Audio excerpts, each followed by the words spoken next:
안녕하세요. 여러분, 저는 대한민국에서 성실하게 살아온 중년에서 노년을 바라보고 있는 여자입니다. 제 팔자는 흔히 남들이 말하는 귀구하기 짝이 없는 팔자였는데요. 오늘 저의 인생 이야기를 풀어놓고자 합니다. 저는 시골에서 농사 지으시는 부모님 밑에서 태어나 중학교를 다니다가 그만두고 집안일을 돕다 친척 언니의 중매로 결혼을 했습니다. 남편은 저의 부모님 같은 가난한 농사꾼이었죠. 저는 남편과 농사 지으며 가난하지만 소소하게 신혼 시절을 보냈습니다. 그리고 결혼한 지 1년 만에 어여쁜 딸아이를 하나 낳았죠. 딸을 낳고 얼마 지나지 않아서 남편은 교통사고로 세상을 떠났습니다. 농사 지은 농작물을 싣고 장터로 가던 중 음주운전을 하던 트럭과 부딪히고 만 것이었죠. 연락을 받고 응급실로 급하게 뛰어갔을 때는 이미 남편은 싸늘한 시신이 되어 하얀 병원 침대에 누워있던군요. 지금은 너무 오래되어 어렴풋하게 남아있지만 아직도 그 차가웠던 남편의 손의 감촉은 마치 어제의 일처럼 생생합니다. 그렇게 저는 이제 막 걸음마 떼려는 아기와 함께 과부가 되었습니다. 황망하게 장례 치르고 집에 돌아오고 나서도 전혀 실감나질 않았어요. 내가 혼자가 되었다는 사실과 앞으로 혼자 아이를 키우며 살아가야 한다는 것이요. 그러나 저는 그대로 죽을 순 없었어요. 제 옆에 꾸물거리며 살아있는 아기가 저에게 배고프다고 울고 기저귀를 갈아달라고 울었으니까요. 저는 이 생명을 지켜내야만 했습니다. 그래서 남편이 죽고 난 지 한 달 후부터 정신을 차리려고 애를 쓰면서 필사적으로 여러 가지 일을 했어요. 마을 분들은 저를 딱하게 여겨 바느질거리 등 소일거리를 저에게 많이 주셨고 불러주는 곳이면 어디든 아기를 업고 달려가 일을 했어요. 다행히 아기는 많이 아프지 않고 잘 커주었죠. 하루 종일 온갖 잡다한 일을 하느라 온몸이 아파도 아기가 저에게 웃으며 안기는 모습을 보면 모든 피로가 녹아내리는 듯 했습니다. 그렇게 저는 딸과 함께 살아갔죠. 아무래도 계속 일을 하기 위해 아기를 데리고 다니기 버거워서 저는 친정부근으로 갔습니다. 그리고 정피치 못할 때는 아기를 부모님께 맡기고 계속 일을 했죠. 힘들고 힘든 4월이었습니다. 아기 봐주시는 부모님 앞에서 힘든 내색을 할 수도 없었고 저만 기다리는 우리 딸에게 약한 모습을 보일 수도 없었죠. 그래서 많이 힘든 날에는 혼자 물컵에 소주를 따라 마시면서 저는 웃으려고 이악 물며 살았어요. 지금 생각해보면 젊고 우리 딸이 예쁘던 그때가 참 좋은 시절이었는데 그땐 왜 그렇게 힘들기만 했는지. 세월이 흘러 딸아이가 학교 들어갈 나이가 되자 전 도시로 이사를 했어요. 좀 더 나은 환경에서 아이를 학교 보내고 싶었거든요. 시골에서 소유거리하면서 실력이 늘어 미싱이를 구하고 공장에 취직했습니다. 공장 언니들은 혼자 아이 키우는 제 처지를 딱하게 여겨 터세를 부리지도 않고 저에게 잘 대해주었어요. 그렇게 제 생활은 점점 안정을 찾아갔죠. 미싱이를 하면서 저는 딸을 대학까지 보냈습니다. 우리 딸은 성실하고 평범하게 대학에 갔어요. 그리고 대학 동아리에서 만난 남자친구와 결혼을 하고 싶다며 저에게 인사를 받죠. 딸이 남친이라는 사람은 키가 크고 호리호리하고 순하게 생긴 청년이었어요. 청년은 저에게 90도 인사했습니다. 안녕하세요. 저는 김진호라고 합니다. 아, 어서 와요. 우리 딸한테 이야기 많이 들었어요. 그래, 둘이 결혼까지 생각한다고 하던데 부모님은 뭐 하시나요? 청년은 갑자기 부모님 이야기를 묻자 잠시 머뭇거렸어요. 제 딸은 그 청년의 어깨에 손을 올리며 청년을 다독이더군요. 아, 네. 제 부모님은 교통사고로 제가 중학생 때 돌아가셨습니다. 저는 뭐라 할 말이 없었습니다. 중학생 때부터 혼자 살아왔을 청년의 인생이 얼마나 고단했을지 눈에 보일 듯 선명하게 느껴져 안쓰러웠어요. 또 이런 생각하면 안 되지만 내 딸만은 좋은 시부모 만나고 고생 안 하고 살길 바라는 이기적인 부모의 마음에서 사위로 맞고 싶지 않은 마음도 들었죠. 저는 더 이상 아무 말 않고 불고기며 밑반찬 등을 꺼내어 청년과 함께 식사를 했습니다. 청년은 전기과를 졸업하고 현재 전기 점검하는 일을 한다고 했어요. 수입은 그럭저럭 괜찮았고요. 나름 노력해서 전셋집 얻을 돈 정도는 마련해 두었다고 하며 청년은 저에게 제 딸과 결혼하고 싶다고 했습니다. 그날 저녁 저는 딸을 불러서 물어봤어요. 정말 그 청년하고 결혼할 거니? 부모님도 안 계시고 미래가 불안해 보이던데. 다른 사람도 만나봤으면 좋겠어. 딸은 제 말을 듣자마자 말했어요. 엄마가 그랬잖아요. 아빠가 갑자기 돌아가신 것처럼 인생엔 알 수 없는 일들이 많이 있다고요. 지금 그 사람 형편이 좋지 않아도 얼마든지 좋아질 수 있다고 전 생각해요. 그리고 저 그 사람 사랑해요, 엄마. 그래도 결혼은 그렇게 사랑만 가지고는 할 수 없단다. 나도 너한테 한 재산 떼준 만큼 여유가 있지도 않고 결혼하면 내 힘으로 살아야 하는데 정말 괜찮겠니? 저는 그렇게 딸을 말렸습니다. 딸은 깊은 한숨을 쉬더니 생각해 보겠다고 했어요. 그렇게 저는 그 청년과 딸이 만날 수 없겠다를 설득했습니다. 그런데 인연이라는 것이 그렇게 막는다고 되는 일이 아니더군요. 둘은 그렇게 몇 번을 헤어지고 만나고를 반복하더니 결국 다시 헤어질 자신이 없다며 저에게 결혼 허락을 받으러 왔습니다. 저는 너무 걱정되는 부분이 많았지만 둘의 마음이 너무 확고한 것 같아 결국 결혼을 허락했죠. 결혼식하고 딸네 부부는 한동안 달콤한 신혼생활을 하는 듯 했어요. 딸은 행복이 겨운 목소리로 신랑이 퇴근할 시간에 맞춰 된장찌개를 끓이고 있다면서 뭐가 그렇게 좋은지 항상 싱글벙글이었습니다. 그렇게 1년여를 딸과 사위는 행복하게 살았어요. 그 행복한 시간이 그렇게 짧을지는 그때는 아무도 몰랐습니다. 저 역시 제 삶에 닥쳤던 고통과 맞먹는 어쩌면 더한 큰 고통이 아직 젊디 젊은 딸과 사위에게 닥칠 줄은 상상도 못했죠. 딸이 복숭아를 집 앞에서 샀는데 맛있다며 저에게 가지고 온 어느 여름이었어요. 저는 딸과 함께 복숭아를 까먹고 있었어요. 갑자기 딸의 전화가 울렸습니다. 여보세요? 네? 네, 지금 바로 갈게요. 딸은 전화를 끊더니 얼굴이 흑빛이 되어 집을 나서는 것이었어요. 얘, 무슨 일이니? 응? 왜? 엄마, 김서방이 전기 감전 사볼까? 일단 다녀올게요. 딸은 허겁지겁 혼이 빠진 듯 병원으로 달려가는 것이었어요.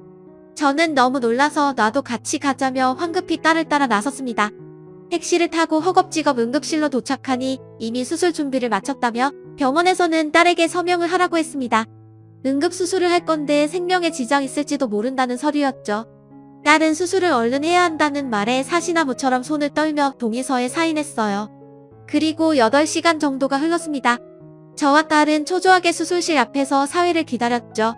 마침내 침대에 누운 채 붕대가 칭칭 감긴 사위의 모습이 나타났습니다. 그런데 사위의 양팔이 없었습니다. 저는 너무 놀라서 그만 정신을 잃고 말았어요. 뭔가 악몽을 꾸는 듯했죠. 꿈속에서 사위가 울면서 저를 보고 손짓했어요. 저는 사위의 손을 잡으려고 허우적대다가 꿈에서 깨어났죠. 반짝 눈을 떠보니 저는 링게를 달고 누워있었어요. 딸이 옆에 있었죠. 김서방은 내가 꿈을 꾼 거니? 김서방 파리 엄마 그래도 그 사람 살았잖아요. 난 그걸로 감사해요. 딸은 사위가 예후가 좋지 않아 중환자실에 있다고 하며 엄마라도 얼른 기운 차리고 일어나라며 제 손을 꼭 잡고 눈물을 흘렸어요. 아까 동의서 쓸 때 감전이 심하게 되어서 신체 일부분을 절단할 수 있다고 했다면서 딸은 그게 설마 양팔 2개 다 할 줄은 몰랐다고 앞으로 저 사람은 어떻게 살아가냐며 계속 울었습니다. 저는 저대로 딸의 인생이 너무 힘들어질 것 같아 눈물이 났어요. 딸은 엄마 팔자를 닮는다고 하더니 하필 제 더러운 팔자를 닮아서 내 딸을 어쩌면 좋을까 너무나 지옥 같은 마음이었습니다. 그렇게 사위는 중환자실에 있다가 겨우 회복하여 일반 병실로 옮기고 의식을 회복하고 또 오랜 기간 병원에서 보냈어요. 다행히 보험이 있어 적용을 받고 막대한 병원비는 보험료로 낼 수 있었죠. 그러나 사위의 눈동자는 아무런 의욕 없이 항상 흐려 있었습니다. 혼자서는 이제 화장실 가는 것도 밥 먹는 것도 쉽지 않았죠. 양팔이 없었으니까요. 저는 미시기를 계속 나가야 했기에 딸은 간병인과 함께 사위를 돌아가며 돌보았습니다. 그리고 생계를 위해 딸은 일자리를 구했죠. 더 이상 사위가 일을 할 수 없었으니까요. 딸은 학습지 교사 일을 시작했습니다. 유치원생이나 초등학생 아이들을 데리고 한글 수업이나 사고력 수업 등을 한다고 했어요. 잘은 모르지만 학생 한 명이 등록할 때마다 인센티비를 받는다고 했죠. 딸은 아침부터 저녁까지 쉬지 않고 돌아다니며 학생들과 수업하고 또 저녁에는 병원으로 가 사위를 돌보았습니다. 그렇게 몇 년의 시간이 흘렀죠. 저는 저대로 딸은 딸대로 바쁘게 살아갔습니다.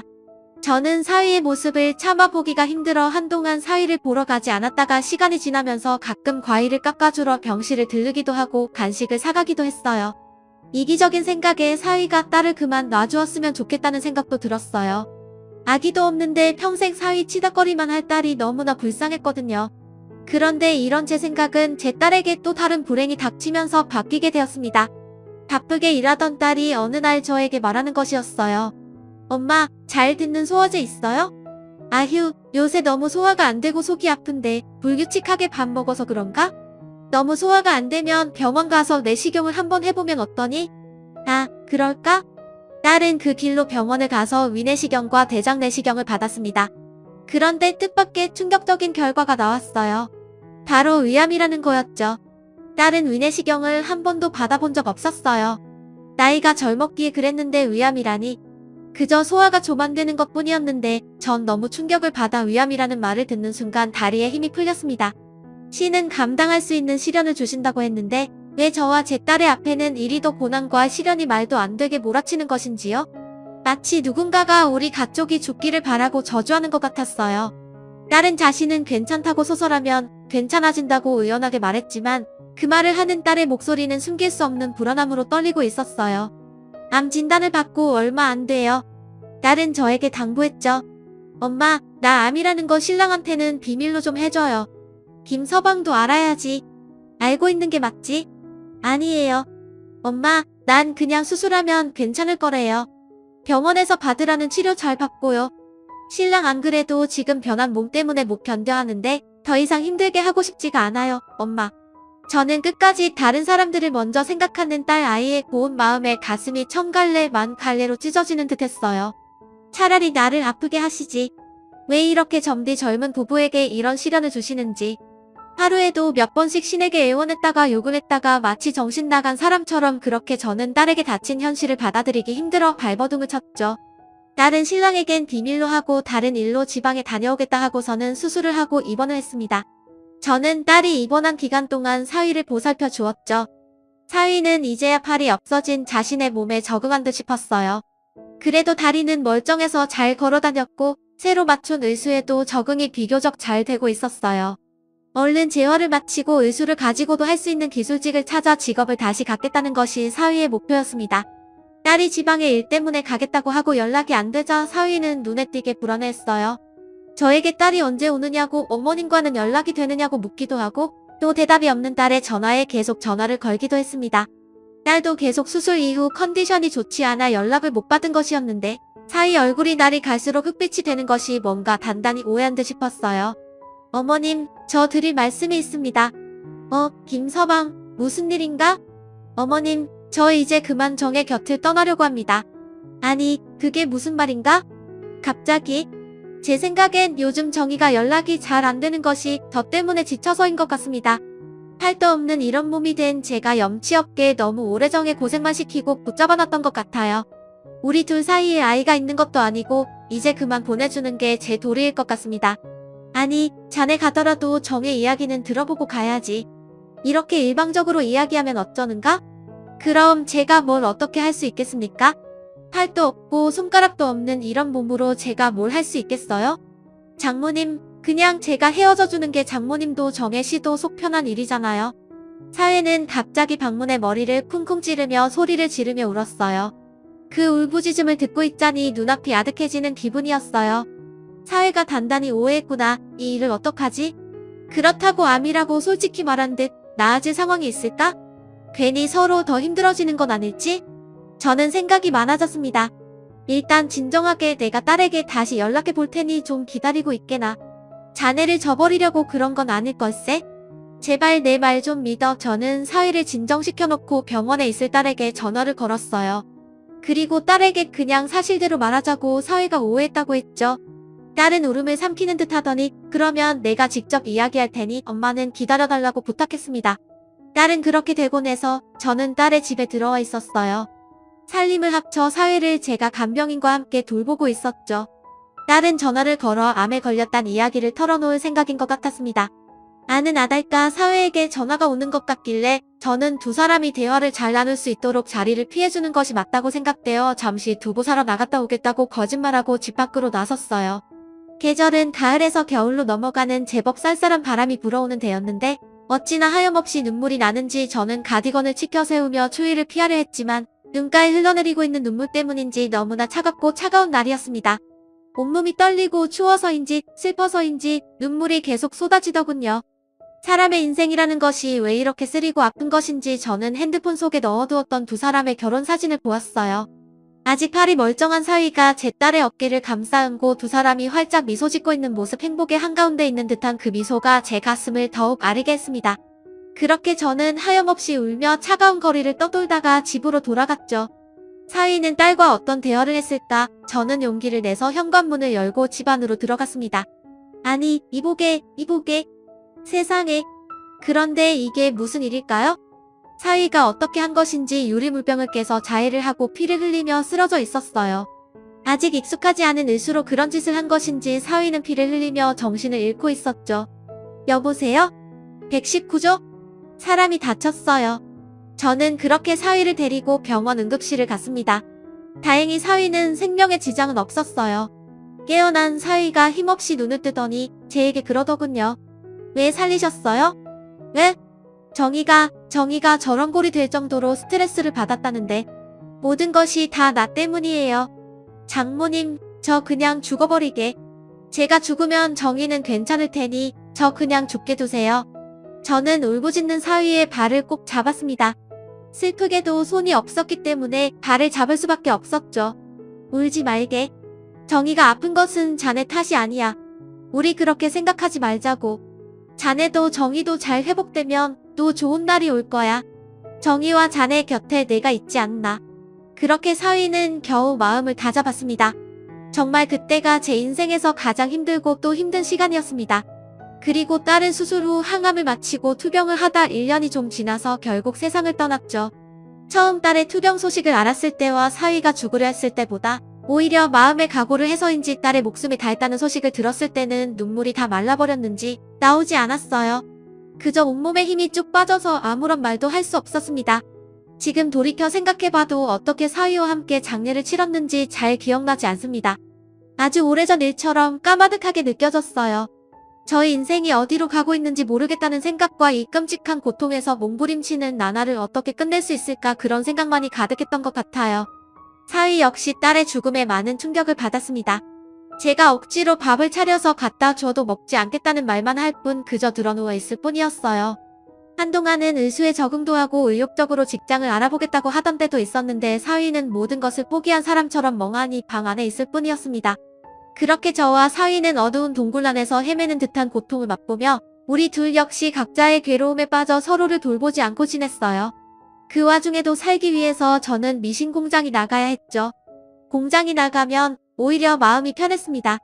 당장 해야 할 일들을 하면 이제는 내 곁에 없는 딸의 일이나 또 팔에 잘려버린 장이 신세가 된 채 아내를 잃은 사위에 대한 생각들을 잊을 수 있었죠. 그래서 더 일을 많이 하려 노력했고 필요하지 않은 야근도 자처해서 하곤 했어요. 그런데 그런 수많은 하루 중에 어떤 날 집에 돌아가자 저는 사람의 인기척이 없음을 느꼈습니다. 김서방, 이럴 수가. 사위가 집을 나간 것이었어요. 사위는 의소로 썼음이 분명한 삐뚤빼뚤한 글씨로 그동안 감사했다는 말만 남긴 채 옷까지 몇 개와 함께 사라졌습니다. 저는 방 안에 털썩 주저앉아 버렸어요. 어디서 사위를 찾아야 할지 도대체 어디를 갔을지 상상도 되지 않았죠. 또 마음 한편으로는 이왕 이렇게 된 거 그냥 각자 자기 살 길 찾는 게 맞지 않을까? 내가 몸이 불편한 사위까지 떠안고 먹여 살리기가 자신 없는데 라는 생각도 들었습니다. 그렇게 저는 사위를 적극적으로 찾지 않고 그냥 며칠 가만히 있었죠. 그렇게 혼자 며칠을 멍하니 있다가 저는 딸의 유품들을 정리하기로 했습니다. 유품 중에는 병원에서 받아온 딸의 물건들이 있었어요. 종이 정리함에 담겨있는 그 물건들을 보자니 다시 딸 생각에 눈물이 아득해왔습니다.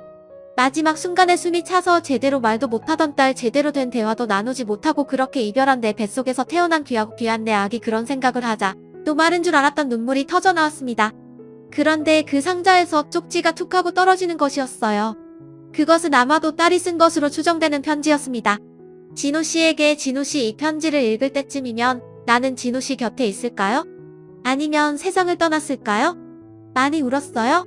나는 진우씨가 울지 않고 씩씩하게 잘 살아갔으면 좋겠어요. 진우씨 그리고 우리 엄마를 지켜줬으면 좋겠어요. 우리 엄마 아빠 돌아가시고 나까지 죽으면 기댈 데 없는 사람이에요. 강해 보이지만 한없이 여리고 착한 분이에요. 세상의 풍파를 너무 많이 겪고 그저 괜찮은 척하는 것뿐 속은 다 골아터진 분이죠. 그런 엄마에게 항상 따뜻하게 대해주는 진우씨의 모습이 난 참 좋았어요. 진우씨 발이 있든 없든 진우씨는 나에게 가장 멋지고 소중한 사람이에요. 세상에서 제일 내가 사랑하는 두 사람 우리 엄마와 진우씨 두 사람이 서로 의지하면서 내 목까지 행복하게 살아주길 요즘 매일 기도한답니다. 이 편지가 꼭 진우씨에게 전해지길 빌면서 진우씨의 영원한 짝꿍 정이 있음 그것이 딸이 사위에게 쓴 절절한 러브레터였습니다. 저는 편지를 쥔 채 그만 저 자신이 부끄러워도 울고 말았어요. 나이를 이만큼이나 먹고서 고아인 그 아이를 내 아들 같은 사위를 부담스러워 찾지 않으려 하다니 이렇게나 내 딸이 사랑했던 내 딸의 소중한 가족을 내가 그저 외면하려 했다니 항상 나에게 다정하게 대해주고 무슨 말이든 말대꾸 한 번 없었던 천사 같은 사위를 내가 사위의 상황이 힘들어졌다고 그냥 내치려고 했다니 저는 깊이 후회했습니다. 사람의 둘이로서 도저히 이대로 사위를 찾지 않고 포기해버릴 순 없었어요. 그렇게 된다면 죽기 전에 너무 큰 후회를 하게 될 것 같았죠. 그 다음 날부터 저는 사위가 예전에 썼던 핸드폰을 충전해서 그 연락처에 있는 사람들에게 사위의 행방을 묻기 시작했어요. 무작정 전화해서 김진우 씨 아냐고, 혹시 지금 어디 있는지 아냐고 묻자 대부분의 사람들은 예전에 연락을 했지만 지금은 연락이 끊겼다는 말뿐이었어요. 그래도 저는 그 200여 개나 되는 연락처를 며칠에 걸쳐 하나하나 전화 걸면서 사위의 행방을 찾았습니다. 그러다가 사위의 친구로 보이는 한 연락처로 전화했을 때 전화 받은 친구가 그러더군요. 그런데 어머니, 그 녀석이 갈 곳이라면 한 군데 제가 짚히는 곳이 있어요. 그게 어디예요? 목포요. 그 녀석 원래 어릴 때 목포에 잠깐 살았거든요. 부모님 살아계실 땐 목포로 한 번씩 놀러 가기도 했고요. 아버지 친구분이 목포에 있다고 했던 것 같아요. 저도 최근에 연락받은 것 없어서 잘 모르지만 아마 목포에 있을 것 같아요. 저는 그 길로 회사 휴가를 내고 목포행 고속버스를 탔습니다. 그리고 목포에 도착해 시장을 돌아다니며 혹시 그날 일용직을 구하는 사무실이나 그런 아르바이트를 할 사람은 어디서 구하냐고 물었어요. 아무리 생각해도 돈이 얼마 없을 사위가 이곳에 있다면 일자리를 구하려 했을 것 같아서요. 그리고 팔이 없는 의수를 한 사내에 대해 혹시 아는 것이 있냐고도 묻고 다녔습니다. 그렇게 하루 종일 떠돌아다니다가 저는 너무 지쳐서 한 횟집에 들어갔어요. 오늘 사위를 찾기엔 글렀고 그냥 허기진배를 달래려 요기를 하고 여간방이나 구해서 하루 자야겠다고 생각했어요. 그때였어요. 옆 테이블에 사람들이 하는 이야기가 들려왔죠. 그 새로운 김씨 총각 봤어? 아, 오늘 바다에 뛰어들려고 한 거 아닌감? 아, 그렇지? 내가 잘못 본 거 아니지? 아니, 몸도 불편한 장애인이 무슨 술을 매일 그리 마시네? 내가 그만 좀 마시라고 하니까 자기 일에 상관하지 말라고 하던데? 저는 벌떡 자리에서 일어났습니다. 드디어 사위를 찾았어요. 저는 그분들에게 그 사람 어디 있냐고 다그쳐 물어 사위가 잠시 지내고 있다는 민박집을 찾아갔죠. 그리고 사위의 얼굴을 볼 자신이 없어 사위가 있다는 방 안으로 딸의 편지를 집어넣었어요. 그 편지 뒷면에 적어두었죠. 나를 버리지 않고 같이 살아줄 수 있는 땡땡 여관으로 오라고. 그리고 그 다음날 저는 여관에서 하루 종일 사위를 기다렸습니다. 혹시 사위가 오지 않더라도 딸의 마음을 전했으니 그걸로 일단 제 할 도리는 했다는 생각이었어요. 그런데 마치 기적같이 사위가 똑똑하고 여관방 문을 두드려 주었어요. 저는 사위에게 몇 달 만에 미소를 보이며 말했습니다. 김서방, 자니는 이제 내 아들이야. 진우라고 불러도 되지? 앞으로 나를 엄마라고 불러. 우리 먼저 간 정이모까지 행복하게 샀세. 장모님, 엄마라고 해야지. 엄마, 내 엄마. 그렇게 사위와 저는 엄마와 아들이 되었습니다. 함께 서울로 돌아와 저는 미신 공장을 열심히 나갔고 사위는 사위대로 재활을 열심히 했어요. 제가 미싱한 지 연차가 꽤 되어서 제법 돈을 많이 받고 있었기 때문에 간병이나 어느 정도 쓰면서 사위를 케어해 줄 수 있었죠. 그렇게 저는 새로 생긴 제 아들 진우와 함께 10년이 훌쩍 넘는 세월을 함께 지냈죠. 진우는 순하고 따뜻한 아이였어요. 전 나중에는 진심으로 진우가 새장가를 가길 바랐습니다. 나랑 연을 끊어도 좋으니 새장가 가서 남들 하는 거 다 하고 자식도 낳음에 행복하게 살았으면 하는 마음이었죠. 그러나 진우는 자신은 정이 하나 가슴에 품고 사면 된다며 딱 잘라 그런 이야기를 거절하는 것이었어요. 그런 일로 가끔 말다툼하는 것을 빼면 우리는 사이좋은 모자였습니다. 오랜 세월 의수를 쓰다 보니 이제 제법 의수 사용이 능숙해진 진우는 자신이 도움을 많이 받았던 후원단체에 자신도 뭔가 도움이 되고 싶다며 봉사활동을 나가기도 했어요. 유기견 봉사나 진우와 같이 몸 한쪽이 불편한 분들을 위한 봉사활동을 열심히 하더군요. 한 번은 같은 봉사자라면서 중년의 남자분과 함께 집에 온 적도 있었어요. 그 중년의 남자분은 진우의 동생을 만났어요. 그 남자분이 불의의 사고로 다리를 약간 저었는데 자신의 의수를 보고 신기해하고 관심을 가져 친해졌다고 하며 진우는 봉사 친구가 생겼다며 좋아했죠. 저도 진우 친구분이라 하셔서 음식을 정성껏 만들어 대접해드렸습니다. 그렇게 소소한 일상 속에서 저와 진우는 각자 할 일을 하며 평탄히 지냈어요. 먹고 살기는 빠듯했지만 큰 풍포 없던 그 시절이 저에게는 참 소중한 시간이었죠. 딸 아이를 잃은 슬픔도 새로 생긴 아들을 채워주어 많이 위로가 되었습니다. 무엇보다 제가 정희가 보고 싶을 때 끝도 없이 정희 이야기를 하면 진우는 끝없이 들어주고 또 자신도 정희 이야기를 했습니다. 그렇게 마음껏 정희를 함께 그리워할 수 있는 것만으로도 정말 위로가 되었어요. 그렇게 우리 둘은 서로에게 살아갈 힘을 얻고 있었죠. 그러나 큰 고통의 파도가 지나가고 나서도 작은 고통들이 끝없이 밀려왔습니다. 제가 공장에서 잘리게 된 것이었어요.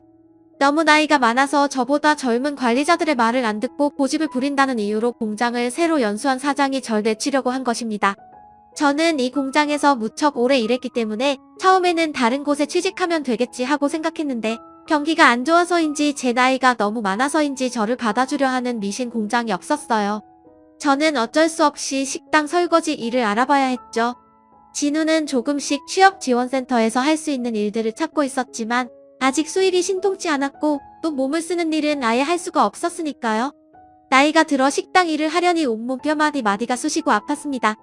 아침에 일어날 때 몸이 생각대로 움직이지 않는 날도 많았고 밤에 잠들기 전에도 온몸이 쑤셔서 끙끙대며 앓았죠. 진우는 그런 밤이면 제 곁에 와서 다리를 주물러 드리고 싶은데 외수로는 주무를 수가 없다고 눈물 짓곤 했어요. 도움이 되지 못해 미안하다며 그렇게 진우는 제 머리맡에서 항상 제가 잠드는 것을 지켜봐 주었죠. 하루하루 힘든 나날이었습니다.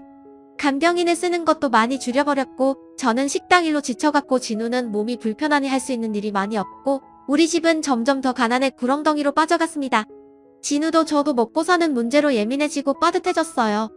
저는 진우에게 짜증내는 날이 많아지고 있었고 진우는 진우대로 그런 저를 보며 많이 참고 있었죠. 하루는 너무 힘들고 고통스러워서 어떻게 하면 편하게 죽을 수 있을까 진우에게도 물어가서 우리 두 사람이 함께 세상을 뜬다면 어떨까 그런 생각으로 마트에서 농약을 사서 집으로 갔습니다. 그리고 진우에게 내밀었죠. 진우야 엄마가 생각을 해봤는데 우리 한 날 1시에 뜨는 게 어떠니? 엄마, 정희가 다 보고 있어요. 그러지 마세요. 다음 달이면 우리 생활비가 바닥날 거야. 진우야 그냥 이게 현명한 걸지도 몰라. 진우야 엄마 돈 날 다른 방법도 없지 않니? 어디 빌려서 갚을 수 있는 것도 아니고 나는 늙고 너는 몸이 불편한데 진우는 제가 악다군 일했었자 아무 말도 없이 바쁘게 살았어요. 그래서 방문을 닫더군요. 그리고 다음 날 진우는 저에게 말했어요. 제가 언젠가 죽으려고 했을 때 엄마가 그랬죠. 정희 뭐까지 행복하게 살자고. 엄마 정희가 이런 우리 모습을 보면 어떻게 생각하겠어요. 제발 기운 내세요. 돈은 다음 달까지 일단 써보고 그 후로 제가 어떻게든 해볼게요. 친구들에게 빌리든 그 어떤 것이라도 좋으니 일자리를 구하든 저 때문에 식당 일 하시느라 몸이 많이 상하신 것 같은데 한동안 좀 쉬세요. 저는 저보다 어른스러운 진우의 말을 아무 말도 못하고 그저 고개를 끄덕였어요. 이 질기고 모진 목숨 끊는 것도 쉽지 않았죠. 눈을 질끈 감고 죽어보려 해도 진우가 마음에 걸리고 또 딸아이의 마지막 편지가 마음에 걸렸습니다. 그렇게 힘든 시간을 보내고 있던 그때 저에게 기적 같은 일이 찾아왔어요. 저는 집에서 힘없이 늘어져 있다가 걸려온 전화를 받았어요. 여보세요? 네, 김진우 씨 댁이죠? 보호자 되시나요? 네, 제가 보호자인데요. 왜 그러시죠? 김진우 씨 앞으로 익명의 후원가가 거액의 후원금을 보내셨습니다. 없다는 이 돈이에요. 저는 정신이 하나도 없었습니다. 몇 억의 돈을 누가 도대체 우리를 위해서 내놓는단 말입니까? 누가 후원했는지는 밝힐 수 없지만 진우 씨와 어머니의 사연을 듣고 감동한 익명에 부의한 분이 돈을 보내셨다는 것만 알고 계시면 됩니다. 그렇게 그분은 끝까지 후원자의 신분을 밝히지 않고 전화를 끊었어요.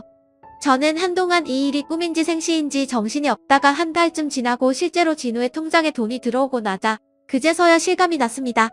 저는 진우와 함께 신이 나서 이 돈으로 뭘 할 것인지 계획을 세웠죠. 처음에는 식당을 할까 생각했어요. 그러나 진우와 제가 함께 일하기에는 식당 일은 좀 맞지 않았죠. 저는 체력이 딸렸고 진우는 의수이기 때문에 손을 정교하게 쓸 수 없었으니까요. 그래서 업종을 프랜차이즈 카페를 하기로 했습니다. 디저트도 팔고 커피도 파는 곳으로요. 프랜차이즈를 했을 때 케이크나 디저트류를 모두 냉동으로 본사에서 가져오기 때문에 그냥 간단히 데우기만 하면 돼서 좋았어요. 그렇게 가게 자리를 알아보고 어떤 브랜드 카페를 차릴 것인지 알아보느라 저와 진우는 정신없이 바빴죠. 그리고 두세 달여를 그렇게 바쁘게 쫓아다닌 끝에 가게를 오픈하게 되었습니다. 가게 오픈 날 저는 저의 지인들과 진우를 챙겨주시는 복지사분들 그리고 봉사활동 단체분들을 모시고 조촐하게 개업식을 했어요. 그리고 그 자리에 예전 진우의 친구라고 하던 다리를 절던 중년 남자분도 오셨는데 그분이 번쩍번쩍한 최고급 외제차를 타고 고급 양복을 입고 나타나신 게 아니겠어요? 진우야, 저번에 왔던 그분 맞지? 네, 최 회장님 여기에요. 아, 놀라셨구나. 어머니, 최 회장님은 건설회사 대표세요. 그 순간 저는 알 수 없는 직감 같은 것이 스쳐왔어요. 우리 집에 찾아와 이것저것 형편을 물어보시던 그 모습과 그리고 지금 개업식에 나타나 짓고 있는 저 뿌듯한 표정까지 분명 우리에게 후원금을 주신 분은 저분이 틀림없었어요. 저는 디저트와 커피를 내놓고 손님들을 대접하다 최 사장님이 가신다기에 가게 앞으로 인사를 드리러 나섰어요. 아이고, 진우 어머님 나오실 곳까진 없는데 가끔 커피 마시고 싶을 때 들러올게요. 저는 마지막까지 자신이 한 일을 알리지 않으려는 회장님의 태도에 눈시울이 붉어졌어요. 그래서 그만 덥석 그분의 손을 잡았죠. 아니, 왜 이러세요? 어머님, 저와 진우에게 보내주신 돈 감사히 쓰겠습니다. 먹고 살 방편을 마련해 주셔서 정말 감사드려요. 정말로 저희에겐 하늘에서 동어지로 내려온 거나 다름없습니다. 앞으로 더욱 배불면서 살겠습니다. 정말 감사드립니다. 저는 눈물을 줄줄 흘리며 회장님께 제 마음을 말씀드렸어요. 회장님은 참 무슨 말씀이신지 다 착하게 살아서 복 받으신 겁니다. 어디 몸 불편한 사위를 그렇게 10년도 훨씬 넘게 건사하기 쉽나요? 다 어머님이 착하게 사신 거 돌려받는 거예요. 하면서 끝까지 자신은 모르는 일이라고 잡아떼며 가셨어요. 그렇게 저와 사위는 아니 제 아들이 된 진우는 돈 걱정 않고 살아가게 되었어요. 프랜차이즈 브랜드의 장점은 아무래도 인지도가 있으니 홍보가 쉽다는 점인데요. 한 달에 500만 원이 훨씬 넘는 돈을 벌게 되니 암병동에 돈이 많이 생겼습니다.